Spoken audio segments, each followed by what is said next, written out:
কালকের থেকে হয়তো বেতগুলো সরাসরি আমার পিঠের চামড়া ছিঁড়বে, তারপরেও পিঠের পরে জালিমের বেতের চাবুক নিতে পারবো, নবীর সুন্নত জীবন থেকে সরাতে পারবো না।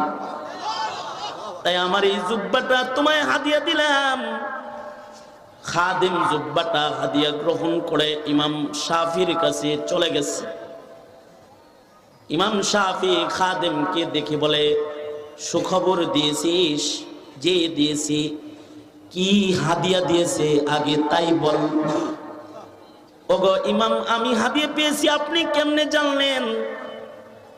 ইমাম শাফি বলে, জমানার আশিকে রাসূল আহমদ বিন হাম্বলের দরবারে গেছো, আর সুন্নতের আমল ছাড়া সে তোমাকে বিদায় দিয়েছে, তা হয় না। সুখবর পেলে সুন্নত হলো হাদিয়া দেওয়া। নিশ্চয়ই ইমাম তোমাকে কোনো না কোনো কিছু হাদিয়া দিয়েছে। কি হাদিয়া দিয়েছে বলো। খাদেম বলে, হযরত, দেওয়ার মতো জেলখানায় ওনার কাছে কিছু নাই, কিন্তু সুন্নতের আমল করার জন্যই ইমাম তার গায়ের জুব্বাটা পর্যন্ত খুলে আমায় হাদিয়া দিয়ে দিয়েছে। কাল থেকে হয়তো জালিমের বেতের আঘাত তার পিঠের চামড়া ছিঁড়বে। জুব্বা হাদিয়া পেয়েছি।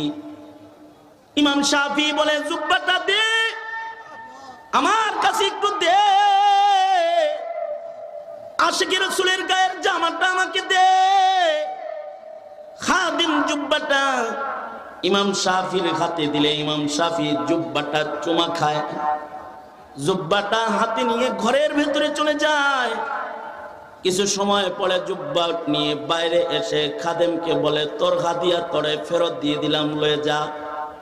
খাদিম বলে, হযরত, শুকনা জুব্বা নিলেন আর ভিজা জুব্বা ফেরত দিলেন, বুঝি নাই, ভিজলো কেমন করে? ইমাম শাফি বলে, সহি একজন আশিকে রাসূলের জুব্বাটা পানিতে ভিজায়া এক বোতল পানি ঘরের ভেতরে রেখে দিলাম। নিজের আহালদেরকে বলে যাব, মরে গেলে জিন্দেগীর শেষ গোসলটা যখন দিবে তখন যেন মুত্তাবি সুন্নাহ ইমাম আহমদের গায়ের জুব্বা ভেজা পানির দ্বারাই যেন আমার জীবনের শেষ গোসলটা দিয়ে দেয়। আমার মন বলে, আহমদের জুব্বা ভেজা পানির শেষ গোসল নিয়া কবরে গেলে হয়তো কবরে কোনো কষ্ট হবে না।